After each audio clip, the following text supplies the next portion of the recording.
दादाजी, एक बार फिर से सोच लें। मैंने सब तय कर लिया है। अब मुझे और कुछ नहीं सोचना। मेरे दोनों नालायक बेटे अपनी अपनी जिंदगी बनाने के लिए बाहर विदेश चले गए और फिर कभी लौट कर नहीं आए। अब भी मुझे उनकी चाह नहीं है। मेरी बेटी और दामाद ने सारी जिंदगी भर मेरी सेवा की। अब वो इस दुनिया में नहीं रहे, लेकिन उनकी औलाद तो है ना। मेरी जायदाद के असली हकदार वही है। वो कठोर अंदाज में बोले। आरव सिर झुकाकर उठ खड़ा हुआ। किस्मत की बात ऐसी रही कि उनकी वसीयत बनते ही 1 हफ्ते बाद दादाजी की तबीयत बहुत बिगड़ गई। आरव को सही लगा कि उनके दोनों बेटों को खबर कर दी जाए। आना ना आना उनकी मर्जी थी। उसने दादाजी को पूरा समझाया और घर ले आया। संजना पास आई। दादाजी, आप ठीक तो है ना? उसकी आंखों से आंसू बह रहे थे। दादाजी मुस्कुराए। हाँ बेटा, मैं तो हीरो हूँ। हीरो? वो अपनी बच्ची को खुश करने के लिए मुस्कुरा रहे थे, जबकि उनकी हालत वैसी नहीं रही थी।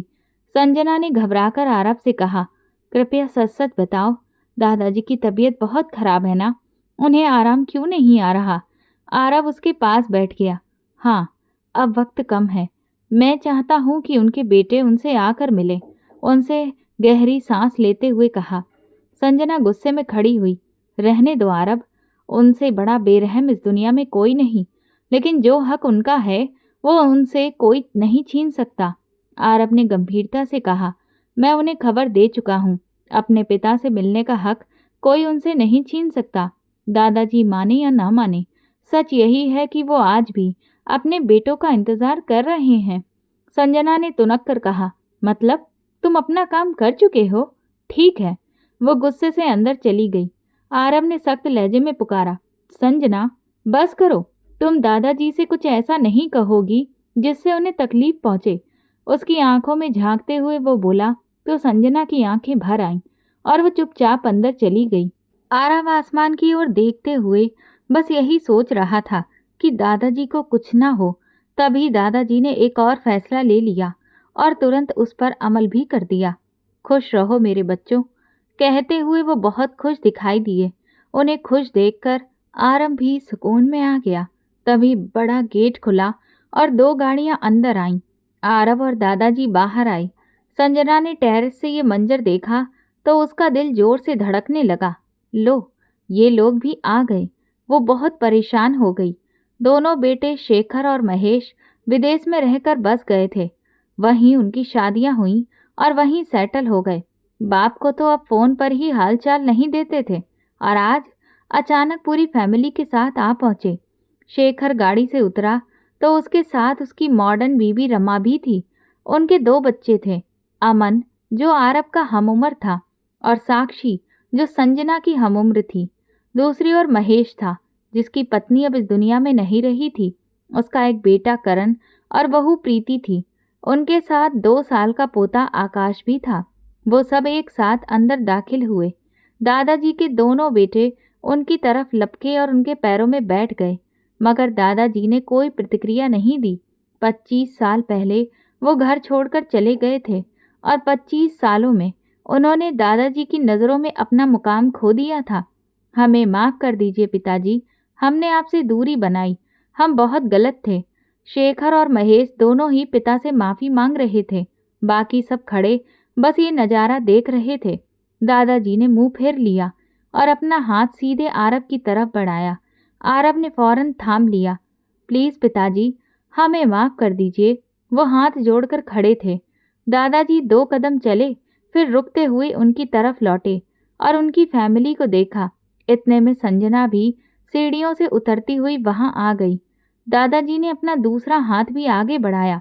जाओ, माफ़ किया। अपनी दोनों औलाद को पास पाकर उन्होंने सुकून से कहा और फिर मुंह फेर लिया।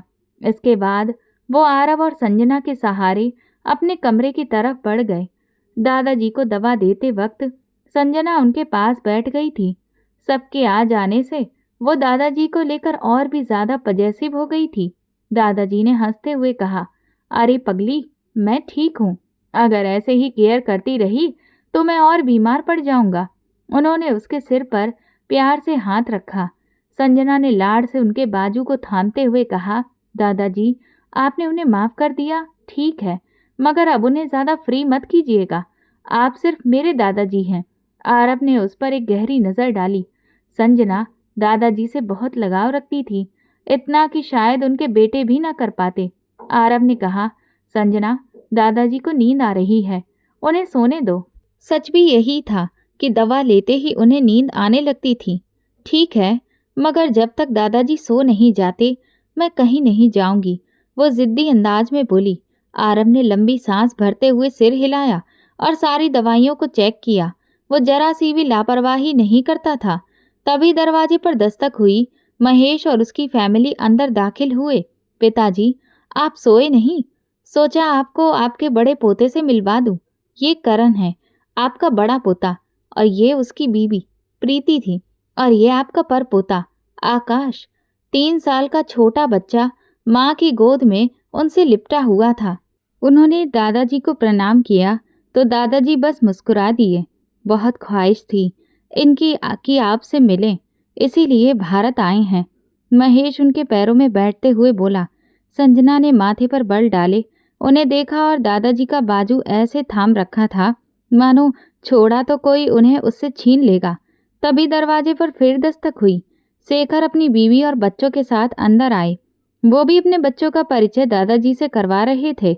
इतने में संजना बिस्तर के दूसरी तरफ बैठ गई और बोली, ओफो, ये सब चमक धमक दादाजी को भारी लग रही है। वैसे भी उनके सोने का वक्त है। प्लीज अब सब लोग बाहर जाएं। उसकी आवाज में रिक्वेस्ट भी थी और शक्ति भी, लेकिन ऑर्डर के एहसास से सबके चेहरे के भाव बदल गए। तुम तो ऐसे कह रही हो जैसे तुम ही सबसे ज्यादा फिक्रमंद हो, और हमें नहीं लगता है तुम दोस्त हो और हम दुश्मन। साक्षी ने मुंह टेढ़ा करते हुए कहा, क्या पता, दिलों के भेद कौन जाने। संजना ने भी पलटकर जवाब दिया, हाँ, सही कहा। हो सकता है दोस्त के रूप में कोई दुश्मन छिपा बैठा हो। अमन ने अपने कान की बाली को हिलाते हुए संजना को गहरी नजर से देखते हुए कहा। दादाजी को देखते हुए आरव ने सख्ती और गंभीरता से कहा, दादाजी को आराम करने दीजिए, सुबह बात करेंगे। उसने सबको साफ साफ कह दिया। सब चुपचाप उठकर बाहर चले गए। संजना, अब तुम भी उठ जाओ। इस बार वो उससे नरमी से बोला। दादाजी सिर्फ मेरे हैं और किसी के नहीं। संजना उनके गाल पर हाथ फेरते हुए बोली, जज्बाती अंदाज में। दादाजी मुस्कुराए और मजाक में बोले, तो क्या थोड़ा सा आरव का हो जाऊं? संजना ने शरारती अंदाज में उसे देखा और बोली, बस थोड़ा सा, लेकिन ज्यादा मेरे ही रहेंगे। वो फिर दादाजी को गले लगाती हुई उठी और अपने कमरे की तरफ चली गई। आरव ने नरमी और प्यार से कहा, दादाजी आप आराम कीजिए। उन्हें बुलाकर अच्छा नहीं किया आरव, ये लोग चालाक और खुदगर्ज हैं। दादाजी दुखी होकर बोले। आरव ने धीरे से कहा, कुछ मत सोचिए, आप आराम कीजिए। यहाँ आओ बेटे, मुझे तुमसे कुछ बात करनी है। दादाजी ने पुकारा। आरव पास जाकर बैठ गया और चुपचाप सब सुनता चला गया। संजना धीरे से बोली, नहीं दादाजी, हाथ मत छोड़िए, मैं आपके बिना गिर जाऊंगी। उसकी आंखों से आंसू बह रहे थे, जबकि दादाजी हल्की मुस्कान के साथ उसका हाथ किसी और के हाथ में सौंपकर खुद अंधेरे में खो गए। संजना को लगा उसकी सांस रुक रही हो। वो हड़बड़ाकर उठ बैठी। ये सब किसी सपने का असर था। उसका पूरा जिस्म पसीने से भीगा हुआ था। सबसे पहले उसका ध्यान दादाजी पर गया और वो तुरंत जूते पहनकर उनके कमरे की तरफ दौड़ी। दरवाज़ा खोला तो अंदर सन्नाटा पसरा हुआ था। धीरे धीरे चलते हुए वो उनके पास आई और उनके चेहरे को देखने लगी। वक्त बीतता गया। वो शांति से दादाजी को देखे जा रही थी। जब उनके जिस्म में कोई हरकत नहीं हुई तो घबराकर झुकी और उनकी नाक के पास उंगली रखी। सांस का कोई एहसास ही नहीं हुआ। दादाजी, वो कांप गई। उसने झुककर उनके दिल की धड़कन टटोली, मगर सब थम चुका था। नहीं, ऐसा नहीं हो सकता। वो लड़खड़ाती हुई पीछे हटी और दरवाज़ा खोलकर सीधे आरव के कमरे में पहुंची। वो सो रहा था। संजना रोते हुए उसके पास गई और उसे हिलाने लगी। उसके आंसुओं की वजह से आवाज़ दब रही थी। अचानक आरव की आंख खुली। वो थोड़ी देर पहले ही सोया था। उसने धुंधली आंखों से देखा तो संजना थी। फौरन नींद गायब हो गई। वो सीधा बैठा और शर्ट पहनते हुए पूछा, क्या हुआ? क्यों रो रही हो? दादाजी, संजना सिर हिलाते हुए बोली। आरव को लगा किसी ने उसके सिर पर चोट की है। उसने बिना शर्ट के बटन लगाए दरवाजे की तरफ दौड़ लगाई। संजना भी रोते हुए पीछे गई। दादाजी को देखते ही वो खुद को संभालना मुश्किल पा रहा था। उसने तुरंत डॉक्टर को फोन किया। सुबह के 4 बज रहे थे। पूरा घर दादाजी के कमरे में इकट्ठा हो गया था। सब खामोश थे। डॉक्टर ने जांच कर कहा, he is no more, I am sorry. ये सुनते ही संजना की आंखें बंद होने लगीं और वो बेहोश होकर गिरने ही वाली थी कि आरव ने फौरन उसे थाम लिया। मेरे दादाजी, संजना गहरी हिचकियों के साथ रो पड़ी। आरव उसे उसके कमरे में ले गया और बिस्तर पर लिटा दिया। सोनी, तुम यहीं रहना, संजना के पास, जब तक इसे होश नहीं आ जाता, लेकिन इसे हिलाना मत। वो नौकरानी से बोला और फौरन बाहर निकल गया। सोनी घर की नौकरानी होने के साथ साथ संजना की दोस्त भी थी, उसकी हमउम्र थी। दादाजी ही उसे गांव से लाए थे। वो प्राइवेट पढ़ाई करती थी और घर के कामकाज में भी हाथ बटाती थी। वहीं अब वो संजना के पास बैठी उसका सहारा बनी हुई थी। दादाजी की वजह से सबके दिल भारी थे। कोई यकीन नहीं कर पा रहा था कि दादाजी अब इस दुनिया में नहीं रहे। संजना का रो रो कर बुरा हाल था। वो दादाजी के बहुत करीब थी। उनके साथ गुजारे वक्त को याद करती और भी ज्यादा रो पड़ती। ऐसे में सोनी ने उसका खूब ख्याल रखा। आरव ने सारा इंतजाम संभाल रखा था। दादाजी को गुजरे हुए आज 1 हफ्ता हो गया था। लोग अब भी अफसोस जताने आ रहे थे। महेश ने माथे पर बल डालते हुए कहा, जहां तक मुझे याद है बबीता की तो बस एक ही औलाद थी। यहाँ तो ये 2 हैं, आरव और संजना। ये संजना कौन है? मुझे तो कुछ समझ में ही नहीं आ रहा। शेखर ने मुंह बनाते हुए कहा। महेश ने गंभीर लहजे में पूछा, वैसे क्या ख्याल है? पिताजी ने वसीयत बनाई होगी। लगता तो यही है कि बनाई होगी। शेखर ने भी हामी भरते हुए कहा।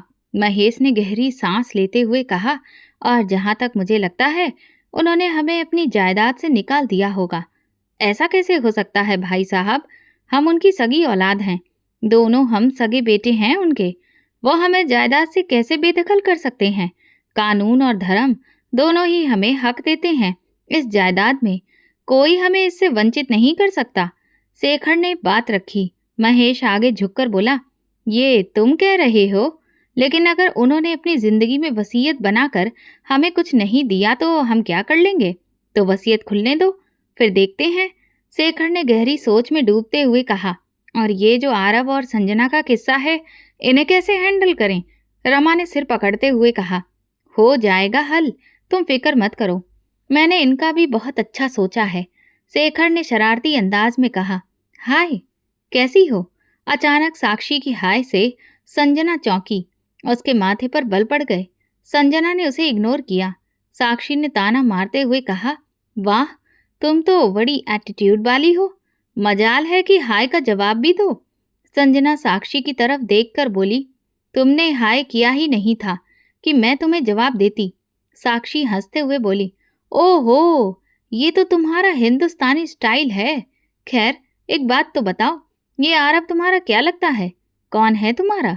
उसने ऐसे अंदाज में पूछा जैसे संजना उसकी सबसे पुरानी सहेली हो और सब राज खोलकर बता दे। संजना के माथे पर बल पड़ गए। तुमसे मतलब? उसने सख्ती से कहा।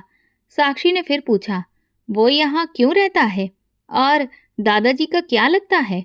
तुम तो उनकी नातिन हो, ये तो समझ में आता है, लेकिन आरव यहाँ क्यों रहता है, ये समझ नहीं आता। साक्षी सरसरी अंदाज में बोली, अच्छी बात है। मेरा ख्याल है इससे अच्छा काम कोई और नहीं कर सकता। तुम जासूसी करके पता लगाओ। इसी वजह से तुम लोग यहाँ आए हो। संजना की बात पर साक्षी को सख्त गुस्सा आ गया। कहना क्या चाहती हो? तुम्हारी औकात इतनी है कि मुझसे ऐसे बात करो? मेरी औकात है तुम पहले इस काबिल बनो कि तुम्हें इज्जत दी जाए। संजना ने हाथ बांधते हुए एक एक लफ्ज पर जोर देकर कहा, हाउ डेयर यू? किस बात पर इतना इतरा रही हो? तुम तो बस दादाजी की नातिन हो और मैं पोती। पोते पोतियों का हक ज्यादा होता है। साक्षी ने तिल मिलाते हुए कहा। संजना ने पलटकर गुस्से से कहा, कौन सा हक? किसके हक की बात कर रही हो? तुम जो इतने सालों तक याद तक नहीं आए। दादाजी को वो सारी उम्र तुम्हारा इंतजार करते रहे, तड़पते रहे। जब वो इस दुनिया में थे तब ख्याल नहीं आया तुम्हें, और आज जब वो नहीं रहे तो हक जताने चली आई। Where disgusting. अगर ये बात किसी बाहर वाले को बता दी जाए ना, तो वो भी कहेगा कि तुम लोग सिर्फ दौलत जायदाद के लिए यहाँ आए हो। तुम्हें हक किसने दिया हमारे बारे में ये सब कहने का? तुम्हारा मुंह तोड़ दूंगी मैं। साक्षी गुस्से में उसकी तरफ बढ़ी ही थी कि संजना ने एक जोरदार थप्पड़ उसके गाल पर जड़ दिया। तभी अचानक दरवाजे से अंदर आते हुए आरव ने ये मंजर देखा और गुस्से से संजना को पुकारा। संजना सहम कर उसकी तरफ देखने लगी। पीछे पीछे बाकी घरवाले भी कमरे में आ गए। माँ देखिए, इस लड़की ने मुझ पर हाथ उठाया। साक्षी ने रोते रोते रमा के पास जाकर शिकायत की। अब यह हमारी बेइज्जती करेगी। इस घर में इन्होंने मेरी बेटी पर हाथ उठा लिया। रमा भी भड़क उठी। शेखर साहब ने भी चुप रहना मुनासिब नहीं समझा। आरव सब सुनते हुए बामुश्किल अपने आप पर काबू रख पा रहा था। वो धीरे धीरे संजना के पास आया, जो सिर्फ उसे देख रही थी। माफी मांगो, उसने सीधा कहा। संजना की आंखें हैरत से फैल गईं। क्यों?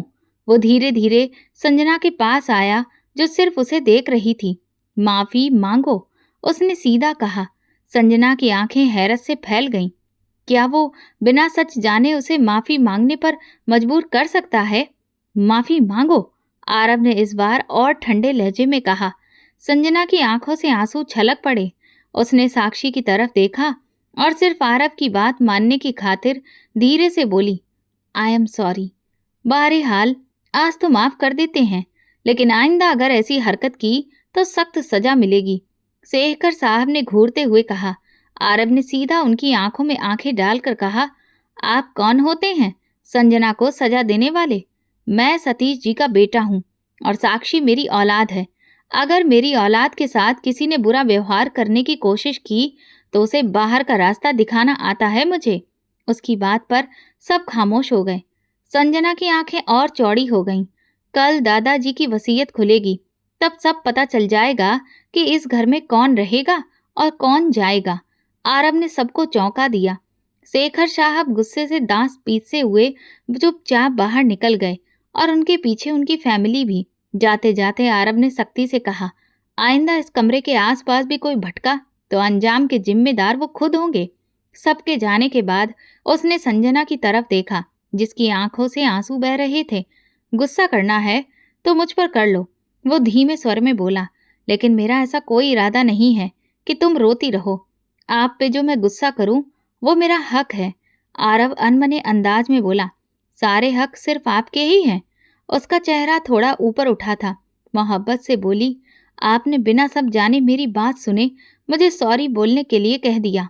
आपको पता भी है उसने क्या किया था? आरव ने शांत लहजे में कहा, नहीं, सिर्फ इतना जानता हूं कि उसने कुछ ऐसा किया होगा कि थप्पड़ खाया, और अगर दोबारा वैसा काम करे तो फिर से थप्पड़ लगा देना। संजना रोते रोते बोली, क्या आप कह रहे हो मैं उसे थप्पड़ मारूं? और आपने सबके सामने मुझे माफी भी मंगवाई। तुमको नहीं मांगनी थी तो इनकार कर सकती थी। आप क्यों मुझे मजबूर कर रहे थे? आरव ने नरमी से कहा, तुम्हारा मान किसी एक छोटी सी बात पर नहीं टूट सकता। पागल, जहां लगे कि झुकना सही नहीं है मत झुको, चाहे सामने कोई भी क्यों ना हो। वो कितने प्यार से उसे संभाल रहा था।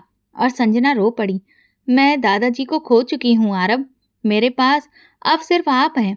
आपको खोने का हौसला नहीं है मुझ में। उसके अल्फाज सीधे आरव के दिल में उतर गए। उसने उसे खींचकर अपने गले लगा लिया। कोई नहीं अलग कर सकता हमें अब, एक दूसरे से हमें कोई जुदा नहीं कर सकता। फिक्र मत करो। आरव जानता था कि वसीयत खुलने के बाद शेखर जी और महेश जी अपनी चाल चलेंगे, इसीलिए उसने वकील से बात करके वसीयत को रोक दिया था। वकील शहर से बाहर चला गया, जिसकी वजह से वसीयत नहीं खुल सकी। यही बात सबको बेचैन कर रही थी और यही उन्हें पागल बना रही थी। उन दिनों आरव बिजनेस में ज्यादा ध्यान दे रहा था, जिसकी वजह से वो देर रात घर आता और संजना से मुलाकात कम होती। संजना उसे बहुत मिस करती थी, मगर उसे बताकर परेशान नहीं करना चाहती थी। एक दिन संजना के कमरे की तरफ जाने की साजिश रची गई। किसी ने साफ कहा था, अगर कोई उस कमरे की तरफ गया तो बहुत बुरा होगा, लेकिन योजना बन चुकी थी। तुम हो ना मेरे साथ, फिर मैं क्यों डरूं? मैं अंदर जाकर उसका काम तमाम कर दूंगी। तुम बाहर मेरा इंतजार करना, बस इतना करना है, साक्षी ने अमन को कहा। अमन ने सिर हिलाया और दोनों संजना के कमरे की तरफ बढ़े। साक्षी ने इर्द गिर्द देखा और अमन को बाहर रुकने का इशारा करके खुद अंदर चली गई। संजना उस वक्त गहरी नींद में थी। साक्षी ने धीरे धीरे उसके पास आकर तकिया उठाया और उस पर वार किया।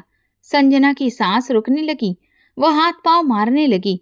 उसे समझ नहीं आ रहा था क्या हो रहा है। घबराहट में पास रखा एसी का रिमोट उसने जोर से साक्षी के सर पर दे मारा। रिमोट लगते ही साक्षी लड़खड़ा गई और तकिया फेंक कर बाहर भाग गई। संजना हाँफते हुए उठ बैठी। उसको सांस लेने में दिक्कत आ रही थी। आवाज हलक में अटक गई थी। पूरी ताकत लगाकर वो चिल्लाई, रोने लगी। उसके हाथ कांप रहे थे। तभी बाहर से घर में दाखिल होते ही आरव ने उसकी चीख सुनी और भागकर उसके कमरे की तरफ दौड़ा। दरवाजे से पहले ही अमन और साक्षी भागकर छुप गए। आरव कमरे में घुसा तो संजना गले से लगकर फूट फूट कर रोने लगी। संजना, क्या हुआ? क्यों रो रही हो? बताओ मुझे, उसने परेशान होकर उसका चेहरा थामते हुए कहा। संजना बोलना चाहती थी मगर आवाज निकल ही नहीं रही थी। आरव ने उसे बिस्तर पर बिठाया, पानी का गिलास उसको दिया और नरमी से कहा, जस्ट रिलैक्स, कुछ नहीं हुआ है, मैं हूं यहाँ। उसे रिलैक्स करता हुआ जैसे ही वो उठने लगा तो संजना फिर से उसके गले से लग गई। उसका बार बार यूं करीब आना आरव के दिल के तार छेड़ रहा था। आज से पहले वो कब ऐसे उसके गले से लगकर रोई थी, जितना अब वो उसके साथ जुड़ाव महसूस कर रही थी, उतना कभी नहीं। आरव ने नरमी से कहा, संजना डरो मत, मैं हूं ना, कोई नहीं है यहाँ। संजना हाँफते हुए बोली, नहीं आरव। वो तकिया मेरे मुंह पर, मेरी सांस बंद। उसकी अधूरी बात सुनकर आरव चौंक पड़ा। मतलब किसी ने उस पर हमला किया था। इस बार उसने और कसकर उसे गले से लगाया। उसे खोने का ख्याल ही जानलेवा था। कुछ नहीं होगा, फिक्र मत करो, मैं आ गया हूँ, कुछ नहीं होने दूंगा। संजना फूट कर बोली, मुझे अकेला मत छोड़ो आरव, वो मार डालेंगे। उसकी ये बात आरव के दिल को चीर गई। वो उसे अकेला छोड़ने की कल्पना भी नहीं कर सकता था। उसने तुरंत उसे थामा और अपने कमरे में बिस्तर पर लिटा दिया। संजना ने होश में आते ही पूछा, आप मुझे यहाँ क्यों लाए? आरव ने उसका माथा सहलाते हुए कहा, तुम्हारे कमरे में जो हुआ उसी वजह से तुम्हें यहाँ लाया हूँ, अब आराम करो। संजना का दिल तेजी से धड़कने लगा। वो घबराकर उठी तो आरव ने उसके दोनों हाथ पकड़कर फिर से तकिए पर लेटा दिया। सो जाओ, यहाँ अब तुम सुरक्षित हो, मेरे पास हो, अब कोई नहीं आएगा। उसके लहजे में ऐसा सुकून था कि संजना ने डरते डरते सिर हिला दिया और आंखें बंद कर ली। आरव ने पीछे हटकर अपनी नाइट ड्रेस बदली और कुर्सी पर बैठ गया। उसे खुद पर यकीन नहीं हो रहा था कि अभी अभी किसी ने संजना को मारने की कोशिश की थी। अगर वो वक्त पर ना आता तो, सोचते ही उसका खून खौल उठा। तो उसकी नज़र संजना पर पड़ी। वो मासूमियत से उसे देख रही थी। क्या हुआ? अब भी डर लग रहा है? उसने नरमी से पूछा। संजना उसके बाजू को थामकर धीरे से बोली, यहाँ बैठ जाइए मेरे पास। आरव उसके पास बैठ गया। उसे अपने बाजू पर लिटा लिया और बालों में उंगलियां फेरने लगा। जल्दी ही संजना गहरी नींद में चली गई। वो झुककर उसके माथे पर तकिया रखकर ठहर गया। उसकी मासूमियत देखकर उसका दिल पिघल गया। संजना का चेहरा अब भी लाल था, जैसे सांस लेने में तकलीफ हुई हो। उसने धीरे से उसके माथे पर हाथ फेरा तो संजना सिहर उठी। आरव फौरन पीछे हट गया। उसे अच्छे से कंबल में ढक दिया और दरवाज़ा लॉक करके शावर लेने चला गया। पानी की बूंदें गिरती रहीं, लेकिन उसके दिमाग में दादाजी की बातें घूम रही थीं। आरव, जिस दिन तुम्हें लगे कि तुम्हारी संजना मुश्किल में है, उस दिन बिना देर किए उसका साथ देना, उससे तुम शादी कर लेना और वक्त आने पर सबको उनकी औकात याद दिलाना। सावर खत्म करके वो लूज ट्राउजर और शर्ट पहनकर बाहर निकला। संजना चैन से उसके बिस्तर पर सो रही थी। उसे तो यकीन था कि आरव उसका ख्याल अपनी जान से ज्यादा रखेगा। शीशे के सामने खड़े होकर वो गीले बाल तौलिए से सुखा ही रहा था कि अचानक संजना की बात याद आई। वो तकिया मेरे मुंह पर। उसका दिल जोर से धड़कने लगा। उसने तुरंत दरवाज़ा खोला और बाहर निकला। उसकी नज़रें चारों तरफ घूमी, फिर वो तेजी से संजना के कमरे की तरफ गया। दरवाज़ा खोला तो देखा कि बिस्तर बिखरा हुआ था और वो 2 तकिए नीचे गिरे हुए थे। आरव ने गहरी सांस ली। उसे यकीन हो गया कि उस तकिए पर उस शख्स के हाथों के निशान अभी भी बाकी होंगे, जिसने संजना को मारने की कोशिश की थी। और चाहे मुजरिम कितना भी चालाक क्यों ना हो, वो अपने पीछे कोई ना कोई सुराग जरूर छोड़ देता है। आरव ने उस कमरे को हाथ भी नहीं लगाया था। वो जानता था अगर मुजरिम ज्यादा होशियार निकला तो इस सबूत को मिटाने की भी कोशिश करेगा। इस बार आरव का दिमाग तेजी से काम कर रहा था। वो बाहर निकला और अपने कमरे की तरफ बढ़ गया, जहां उसकी जिंदगी सो रही थी। उसकी संजना, उफ, बाल बाल बच गई थी। साक्षी ने अंदर जाते ही राहत की सांस ली। अमन ने गुस्से से उसे घूरा। तुमने बहुत कच्चा काम किया है, अपने लिए मुसीबत मोल ले ली। कुछ भी करने से पहले जरा राय ले ली होती। साक्षी तुनक कर बोली, किससे राय लेती? जब मुझे उस दिन उसने सबके सामने थप्पड़ मारा था, तब किसी ने मेरा साथ नहीं दिया। अगर तुम लोगों ने बदला लिया होता तो मुझे ये सब करने की जरूरत ही ना पड़ती।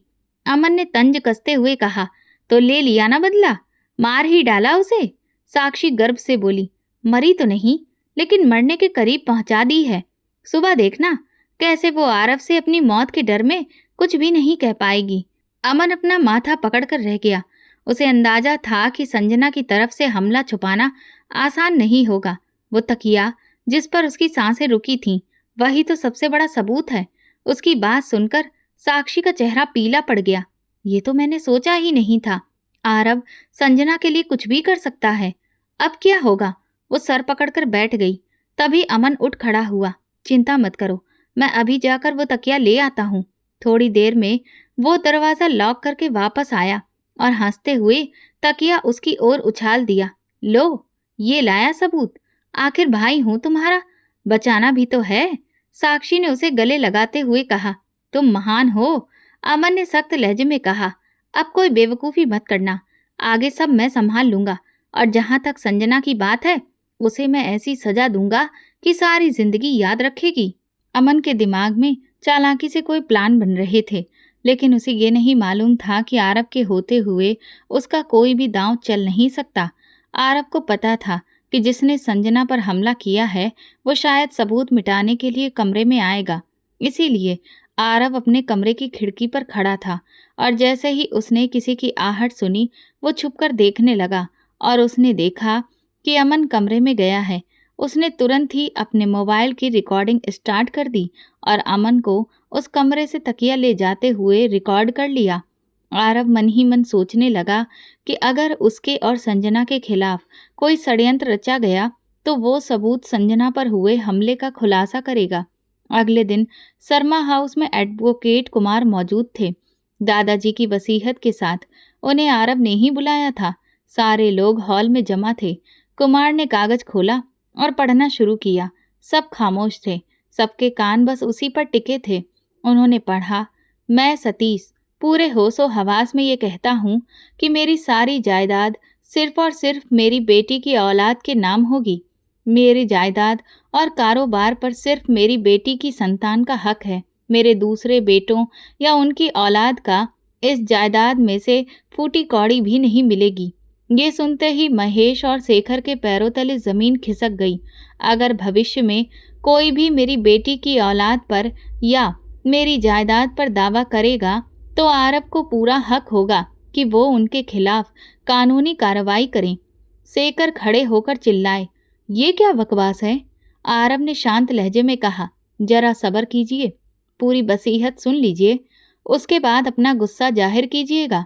उनकी पत्नी ने उन्हें पकड़कर फिर से बिठा दिया। कुमार ने आगे बढ़ा, मेरी वसीयत के बाद अगर मेरे घर या जायदाद में किसी बंटवारे की कोशिश हुई तो इस सूरत में सारी जायदाद ट्रस्ट को जाएगी और किसी को कुछ नहीं मिलेगा। थैंक यू एडवोकेट साहब, जितना आपने सुनाया उतना ही काफ़ी है। अगर जिंदगी रही तो दोबारा मुलाकात होगी, आपको फिर बुलाऊंगा। आरव ने कहा। वकील जी ने सिर झुका दिया। जी, क्यों नहीं, जब चाहे हुक्म कीजिए, मैं हाजिर हूँ। फिर आरव ने सबको ठंडी मुस्कान के साथ कहा, अब आप सब अपना सामान खुद बांध लीजिए और यहाँ से निकल जाइए या फिर मुझे ही सबको बाहर करवाना पड़ेगा। अमन गुस्से से खड़ा हुआ। तुम होते कौन हो हमें यहाँ से निकालने वाले? तुम्हारे दादाजी से कोई खून का रिश्ता नहीं है, सिर्फ एक नौकर हो, संजना का बॉडीगार्ड, और कुछ नहीं। हम इस घर के असली वारिस हैं, हमें तो कोई भी यहाँ से नहीं निकाल सकता। आरव ने उसी की बात पकड़ी और कहा, सही कह रहे हो तुम, मैं संजना का बॉडीगार्ड हूँ, लेकिन तुम भूल रहे हो कि रात भर संजना मेरे कमरे में रही है और मेरे पास कुछ सबूत भी हैं। कैसे तकिया गायब किया गया और ना जाने कब से दादाजी को धोखा दिया जा रहा है। अमन बुरी तरह भड़क गया और चिल्लाते हुए बोला, अगर तुमने जुबान खोली तो गुद्दी से खींच लूंगा। आरव शांत मगर सख्त लहजे में बोला, सिर्फ एक तकिया गायब कर देने से जुर्म छुप नहीं जाता। सच सामने लाने के और भी कई तरीके हैं। मुझे मजबूर मत करो कि मैं कोई ऐसा कदम उठाऊं जिसके बाद तुम लोग यहाँ से सीधे जेल जाऊं। उसकी बात सुनकर सबके चेहरे उतर गए। तभी संजना वहां आ गई। महेश ने तुरंत अपना रुख बदला और उसके पास आकर बोले, संजना मेरी प्यारी भांजी, मैं तुम्हारा मामा हूँ, तुम्हारी मम्मी का भाई। बेटा, खून के रिश्ते कभी झुटलाए नहीं जाते, अपने रिश्ते को पहचानो। संजना ने मासूम चेहरा बनाते हुए कहा, मामा लेकिन मेरी माँ का तो कोई भाई ही नहीं था। ये सुनकर सबके चेहरों पर बेचैनी छा गई। महेश बोले, मतलब तुम पिताजी की नातिन हो ना, तो हम तुम्हारे मामा हुए। संजना ने शांति से कहा, लेकिन मैंने कब कहा कि मैं दादाजी की नातिन हूँ? उसकी ये बात सुनकर सब पर मानो बिजली गिर गई। महेश और बाकी सबके चेहरे पर सन्नाटा छा गया। महेश ने आगे कहा, अगर तुम उनकी नातिन नहीं हो तो कौन हो? उनकी नातिन कोई नहीं, उनका नाती है, और वो इस वक्त आप सबके सामने खड़ा है। आरव सबकी नजरें आरव की तरफ उठ गईं। आरव गर्व से सीधा खड़ा था। वो दादाजी की इकलौती बेटी बबीता जी का बेटा था और दादाजी ने अपनी सारी जायदाद उसी के नाम की थी। महेश हताश होकर बोला, ये सब झूठ है। अगर तुम नाती हो तो फिर ये लड़की कौन है और यहाँ किस हक से रह रही है? संजना ने नम्रता से कहा, मैं दादाजी के दोस्त की पोती हूँ। मेरा इस दुनिया में कोई नहीं था। दादाजी ने मुझे पाला है। उनका कर्ज तो मैं मरकर भी नहीं चुका सकती। दादाजी मेरे दिल में रहते हैं और दिल से कभी नहीं निकलेंगे। रमा ने तीखे लहजे में कहा, इसका मतलब तुम्हारा हमारे खानदान से कोई ताल्लुक नहीं, फिर किस हक से यहाँ रह रही हो? संजना ने शांत होकर कहा, मेरा उनके साथ दिल का रिश्ता है और दिल का रिश्ता तुम जैसे लालची लोगों को समझ नहीं आएगा। तभी अमन ने गुस्से में हाथ उठाया ही था कि आरव गुस्से से बोला, हाथ उठाने से पहले सोच लेना अमन, वरना ये हाथ तोड़ दूंगा, लिहाज नहीं करूंगा। ये कहकर उसने धीरे से संजना को अपने पीछे कर लिया। संजना के चेहरे पर हल्की सी मुस्कान छा गई। अमन तिलमिलाकर बोला, तुम्हारा इस लड़की से आखिर रिश्ता क्या है जो तुम्हें इतनी तकलीफ हो रही है?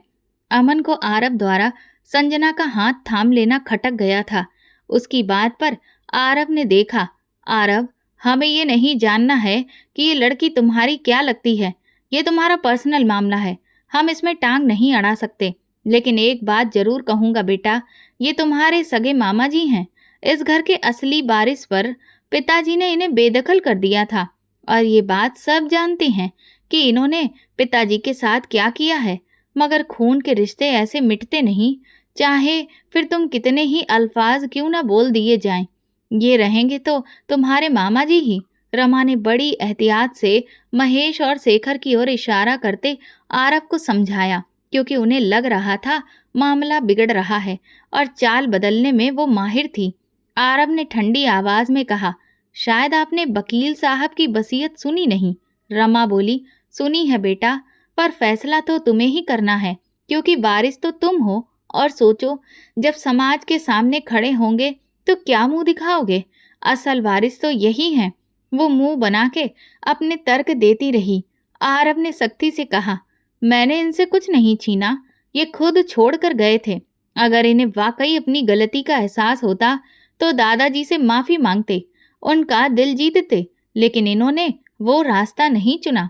संजना ने भी गुस्से में कहा, आप लोग बहुत देर से आए, दादाजी ने बहुत इंतजार किया। जब वो इंतजार बेकार हो गया तो अब आप मुझे नसीहतें सुना रहे हैं। बेहतर यही है कि आप अपना सामान पैक करें और यहाँ से चले जाएं। महेश ने गुस्से से कहा, तुम गलत कर रहे हो भांजे, इसका अंजाम भुगतना पड़ेगा, आरब ने ठंडी मगर सख्त आवाज में कहा। सुबह तक आप लोग हवेली से निकल जाएं, इसी में आप लोगों की भलाई है।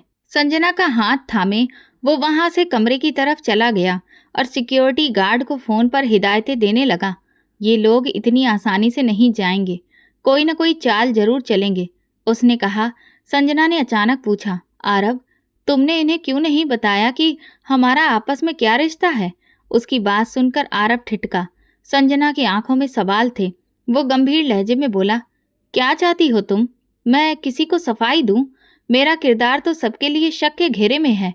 संजना ने उसकी बाह पकड़कर खींचा और रोते हुए बोली, ऐसी बातें सोच समझ कर करो।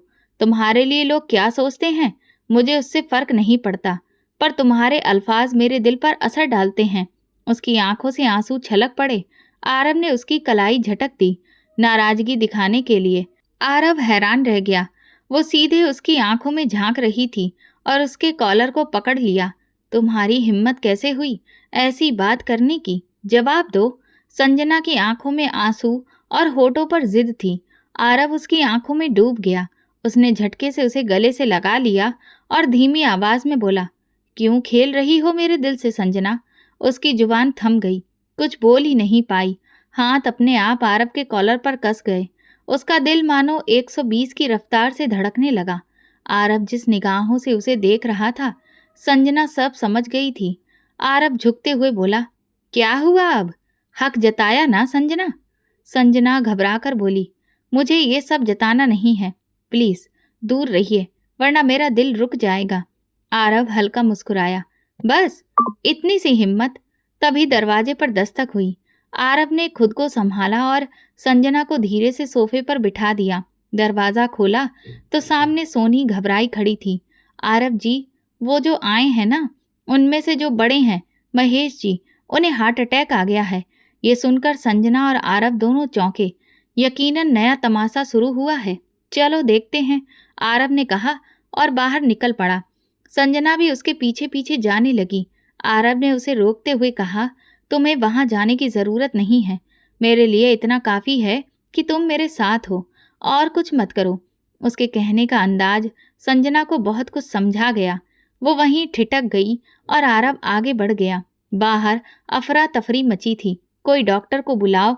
शेखर महेश जी के लिए रो रहे थे। पास खड़ा उनका बेटा करण सिर झुकाए खड़ा था, जैसे ये सब ड्रामा देखकर ऊब चुका हो। उसने अपनी पत्नी प्रीति की ओर देखा, जिसने सिर हिलाकर इशारा किया, मानो कह रही हो, ये सब दिखावा है। थोड़ी देर में डॉक्टर वहां पहुंचे। उन्होंने महेश जी का पूरा चेकअप किया और आंखों ही आंखों में आरब को इशारा किया। फिर बोले, मामला गंभीर है, हार्ट ट्रांसप्लांट करना पड़ेगा वरना जान को खतरा है। सबके होश उड़ गए। शेखर घबरा गए। ये क्या कह रहे हो? डॉक्टर ने बड़ा सा इंजेक्शन निकाला और बोला, अभी ये लगाना पड़ेगा वरना दिल काम करना बंद कर देगा। महेश जी ने आधी खुली आंखों से इंजेक्शन देखा तो घबरा गए। करण परेशान होकर बोला, इतना बड़ा मसला था? हमें तो लगा बस हल्की फुल्की दिक्कत है। शेखर बेचैन हो उठे, इंजेक्शन लगाओ, मेरे भाई को कुछ नहीं होना चाहिए। आरब ने भी गंभीर होकर कहा, जी हाँ, इनकी जान बचनी चाहिए। लेकिन शेखर हड़बड़ा गए, इतना बड़ा इंजेक्शन कौन लगाता है? कोई और रास्ता निकालो। तभी महेश की आंखें खुली। शेखर खुशी से बोले, देखो होश आ गया इन्हें। डॉक्टर मुस्कुराया और बोला, बस यही तो इस इंजेक्शन का कमाल है। अभी तो मैंने सिर्फ निकाला और दिखाया, मरीज होश में आ गया। सब लोग समझ गए कि मामला उतना गंभीर नहीं था। डॉक्टर ने कहा, ये कोई खास मसला नहीं है, बस हल्की सी दिक्कत है। मैं दवा लिख देता हूँ, समय पर लेते रहना। डॉक्टर ने पर्ची थमाते हुए कहा, इन्हें स्ट्रेस से दूर रखिए, ठीक हो जाएंगे, डोंट वरी। उनका प्रोफेशनल अंदाज सबको भरोसा दिला गया। आरब ने शुक्रिया अदा करते हुए उन्हें दरवाजे तक छोड़ा और वापस अंदर आया। कमरे में खामोशी छाई हुई थी। तभी अमन ने गुस्से में कहा, मालूम है नहीं, तुमने इतने ओछे हथकंडे कहाँ से सीखे हैं? आरब, तुम हमारा हक खा रहे हो, असली वारिस हम हैं। आरब का लहजा ठंडा मगर सख्त था। सब बात किस्मत की है, नसीब की। खुद ही सब छोड़कर चले गए थे। आप लोग अब क्यों गिला शिकवा कर रहे हो? बेहतर होगा सुबह तक यहाँ से निकल जाओ, उसने सख्त अंदाज में कहा और मुड़ा ही था कि अचानक अमन ने चाकू से उस पर हमला कर दिया। मगर आरव आईने में सब देख चुका था। उसने झुककर वार टाल दिया, लेकिन चाकू की नोक उसके बाजू को हल्का सा चीर गई। अगले ही पल आरव ने अमन का हाथ पकड़कर उसके मुंह पर जोरदार मुक्का जड़ दिया। एक के बाद एक उसने उसे मारा। शेखर चीख पड़े, छोड़ो मेरे बेटे को, मर जाएगा ये। अमन की नाक और मुंह से खून बहने लगा। आरव ने उसे जोर से दूर धक्का दिया और गुस्से से दांत भींचकर खड़ा हो गया। ये लड़का तुम्हारे भाई को मार रहा था और तुम तमाशा देख रहे थे। शेखर ने करण की ओर देखा और उस पर बरस पड़े, मगर करण अब और चुप नहीं रहा। वो आगे बढ़कर बोला, तमाशा तो आप सबने लगा रखा है। पैसे के लिए कितना गिरेंगे आप? थोड़ी शर्म कर लीजिए। अगर अमन मेरा भाई है तो आरव भी है, दोनों मेरे लिए बराबर हैं। लेकिन चाचा जी, आपका बेटा जाति कर रहा है। आप सब मिलकर आरव के साथ नाइंसाफी कर रहे हैं। अब बस कीजिए, छोड़िए ये सब। मुझे और मेरे बीवी बच्चों को इस दौलत और जायदाद में कुछ नहीं चाहिए। जब वक्त था तब कोई फर्ज नहीं निभाया, तो अब हक की बात करने वाले हम कौन हैं? मुझे माफ कर दीजिए बाबा। करण अपने पिता महेश के सामने हाथ जोड़कर बोला, सुबह पहली फ्लाइट से मैं बीवी बच्चों को लेकर यहाँ से चला जाऊंगा। आप आना चाहें तो चलिए, वरना आपकी मर्जी। उसने फिर आरव की तरफ देखा और बोला, अपना जख्म ठीक से बैंडेज कर लो, खून बहुत बह चुका है। पहली बार आरव को किसी ने सच्ची हमदर्दी दिखाई थी। उसने गहरी सांस ली और सबकी तरफ देखते हुए कहा, यह आखिरी वार्निंग है। अब अगर कोई चाल चली तो वापस जाने का मौका भी नहीं मिलेगा, सीधा जेल भेज दूंगा। वो सख्त लहजे में सबको चेतावनी देते अपने कमरे में चला गया। अगली सुबह महेश ने करण को रोका और कहा कि थोड़ा रुक जा, फिर उसके बाद तय करते हैं कि आगे क्या करना है। करण का बिल्कुल भी मन नहीं था, लेकिन पिता के आग्रह की वजह से उसे रुकना पड़ा। उसी दिन आरव संजना को लेकर कोर्ट पहुंचा और उसने संजना के साथ वहां पर कोर्ट मैरिज करी। गवाह के तौर पर उसके ऑफिस के 2 कर्मचारी मौजूद थे, जिन्होंने गवाह के तौर पर सिग्नेचर किया और आरव और संजना ने दादाजी की इच्छा को पूरा किया। दादाजी ने आरव से कहा था कि वो संजना से उसकी शादी नहीं कर पाए, लेकिन उनकी इच्छा है कि वो जल्द से जल्द संजना से शादी कर ले। और आरव भी संजना को पसंद करने लगा था और संजना भी आरव को बहुत पसंद करती थी। और अब उन दोनों का एक दूसरे के अलावा कोई सहारा भी नहीं था। शादी के बाद आरव संजना को लेकर घर आ गया। उस दिन माहौल वहाँ थोड़ा शांत रहा। किसी ने कुछ भी कहा सुना नहीं। आरव कुछ देर के लिए ऑफिस चला गया और जब वहाँ से लौट कर आया तो वो अपने कमरे में पहुंचा। वहाँ उसकी जिंदगी, उसकी संजना उसका इंतजार कर रही थी। वो दुल्हन के लिबास में सजी अप्सरा सी खूबसूरत लग रही थी। हल्का मेकअप और गहनों से सजी जब आईने में खुद को देखती तो खुद ही शर्मा जाती। सिर पर दुपट्टा रखने ही वाली थी कि आरव कमरे में दाखिल हुआ। ड्रेसिंग रूम में खड़ी संजना का दिल तेज धड़क उठा।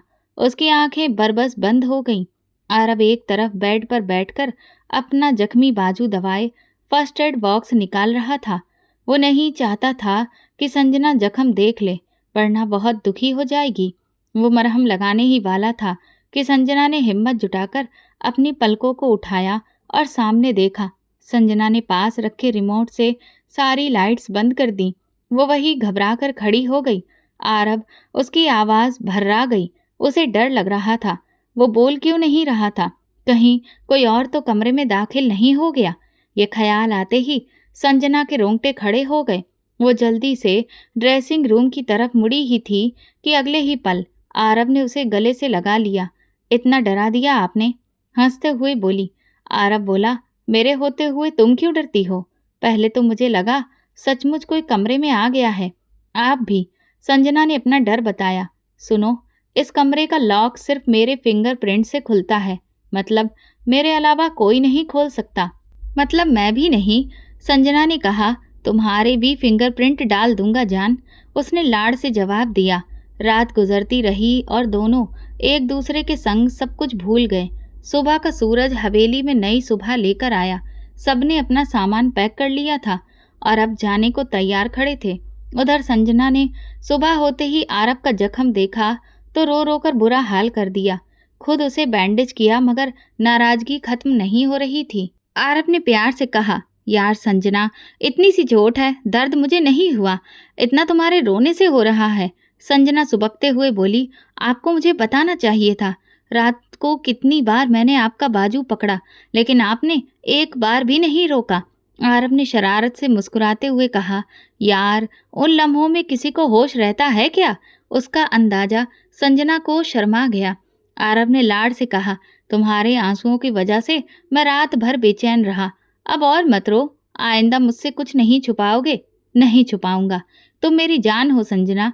ये जख्म मुझे कल नहीं बल्कि परसों लगा था, और परसों रात को मैं कमरे में आकर इसकी अच्छे से मरहम पट्टी कर ली थी और अब इसमें आराम है। इसीलिए बहुत ज़्यादा परेशान होने की कोई भी बात नहीं है। प्लीज़ ऐसे मत रो, मुझे तकलीफ होती है। उसने उसके आंसू पोंछते हुए मोहब्बत से कहा। संजना के चेहरे पर मुस्कान छा गई और वो मीठी निगाहों से उसे देखने लगी। अब उसकी मोहब्बत में पहले से ज़्यादा शिद्दत आ चुकी थी। सचमुच वो मोहब्बत जिसमें सच्चाई शामिल हो अनमोल हो जाती है। बाहर से आवाज़ आई, हमने फैसला किया है कि हम सब वापस जा रहे हैं, जैसे पिताजी ने चाहा था कि हम यहाँ ना आएं। शेखर धीमे लहजे में बोले, जबकि उनका बेटा अमन और साक्षी बुरे से मुंह बनाए खड़े थे। आरव और संजना ने एक दूसरे का चेहरा देखा। चलो बेटा, जो हुआ कहा सुना माफ कर देना। महेश ने आरव के कंधे पर हाथ रखा तो वो चुप ही रहा। सब जाने लगे तो आरव ने उन्हें पुकारा, आप सबको अपनी गलती का एहसास हो गया? हमारे लिए यही बहुत है। आप चाहें तो यहीं रह लें या वापस जाएं, आपकी मर्जी। लेकिन ये लीजिए। आरव ने कुछ कागजात उनकी तरफ बढ़ाए। ये क्या है? महेश हैरत में पड़ गया। दादाजी ने आप दोनों के नाम आपकी हिस्सेदारी की जमीन कर दी थी। वो आखिरी बार जब वसीयत बना रहे थे तो इरादा नहीं था, लेकिन मेरा ज़मीर नहीं माना, इसीलिए उन्होंने आपका हिस्सा आपको और आपके भाई को सौंप दिया है। ये उसी के कागज हैं। आरव की बात पर महेश और शेखर की आंखें भर आईं और सर शर्म से झुक गया। आज उन्हें अपनी गलतियों का गहरा एहसास हो रहा था। संजना टेरेस पर खड़ी आरव का बाजू थामे बोली, you are so impressive man. एक और इम्प्रेसिव बात बताऊं? वो उसकी तरफ मुड़ा। संजना की निगाहों में सवाल था। आज रात हमारा रिसेप्शन होगा, शहर के सबसे बड़े मैरिज हॉल में। मुझे आज तुम्हें अपने लिए दुल्हन बनते देखना है। आरव ने मुस्कुराते हुए कहा, कल तो बनी थी ना? संजना ने शर्माकर कहा, वो तो कल था ना, और आज? ओफो, आरव ने शरारती अंदाज में कहा। बस करें आरव, आप इतने रोमांटिक होंगे ये तो मुझे बिल्कुल भी नहीं पता था। संजना शर्मा कर उसका मुंह छुपा गई। आरव का कहकहा फूट पड़ा और उसे गले से लगा लिया। बाकी महेश और शेखर अपने परिवार के साथ वहां से चले गए। दोस्तों, कई बार रिश्तों में हद से ज्यादा स्वार्थ और चालाकी रिश्तों में दूरियां ला देती हैं, जबकि प्यार, मोहब्बत और केयर और डेडिकेशन रिश्ते को मजबूत बनाते हैं। तो दोस्तों, अगर आपको ये कहानी पसंद आई हो तो कमेंट करके ज़रूर बताएं। Thank you.